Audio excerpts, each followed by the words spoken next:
আচ্ছা এই ব্যাপার। আচ্ছা এই ব্যাপার, হ্যাঁ বুঝেছি।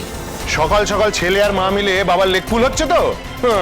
আর করতে হবে না, যাও রেডি হয়ে গেছো, অফিস বেরো, দেরি হয়ে যাবে। না আজকে অফিস যাবো। হ্যাঁ আজকে অন্য একটা কাজ আছে, সেটা শেষ করলে তারপর আমি রেস্টুরেন্টে মৌলিকে নিয়ে যাব। ওর সঙ্গে দরকারি কথা আছে। ঠিক আছে তুই যা, মৌলিকে নিয়ে একটু ঘুরে আয়। যা।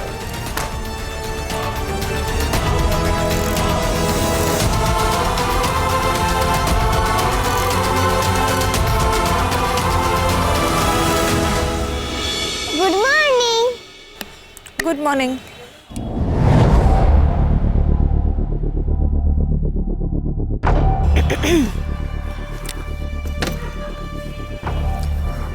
হাই, কি হলো? স্কুলে যাবে না? যাবো তো, মা রেডি হচ্ছে। তুমি কোথায় যাচ্ছ? আমি তো জিমে যাচ্ছি। আচ্ছা স্কুলে যাবে তো ইউনিফর্ম পরনি কেন? আজ তো আমার স্কুলে গার্জিয়ান মিটিং আছে। ও কিন্তু গার্ডিয়ান মিটিং এ তো বাচ্চাদের মা বাবা দুজনে একসঙ্গে যায়। তোমার সঙ্গে তো বোধহয় শুধু তোমার মা যাচ্ছে, বাবা তো যাচ্ছে না। তোমার ফ্রেন্ডসরা যখন জিজ্ঞেস করবে তোমার বাবা কোথায়, কি বলবে তুমি? তখন কি হবে?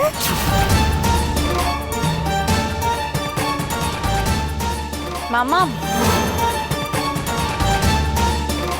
চলো, আসলে আমাদের তো আর কেউ নেই, আমি তাই ওর বাবা আর মা, তাই তো।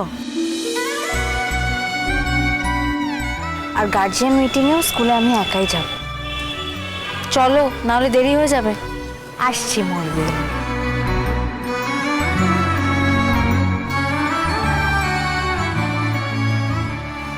একা একাই কি যাচ্ছে, নাকি অনিরুদ্ধ যাচ্ছে ওর বাবা সেজে?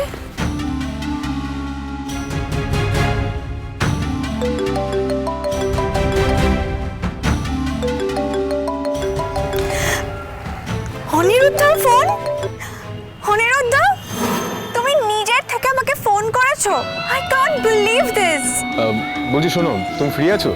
ফ্রি? অফ কোর্স, তোমার জন্য আমি সবসময় ফ্রি ডার্লিং। তাহলে তুমি রেডি হয়ে থাকো, আধ ঘন্টা বাদে আমি একটা কাজ সেরে আসছি। মানে কোথাও যাবে? হ্যাঁ একটা রেস্টুরেন্টে যাব, তোমার সঙ্গে কিছু ইম্পর্টেন্ট কথা আছে। রাখছি। Okay bye.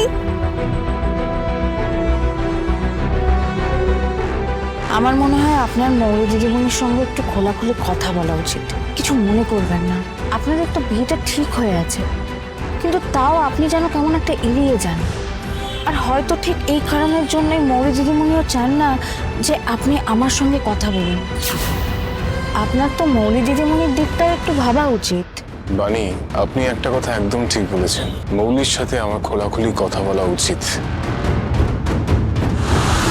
Oh my god, oh my god, oh my god, I'm so happy, what a surprise! ও মোর দরদিয়া, সোম থেকে রবি প্রতিদিন সন্ধে ৭টায় স্টার জলসায় ও জিও হটস্টারে।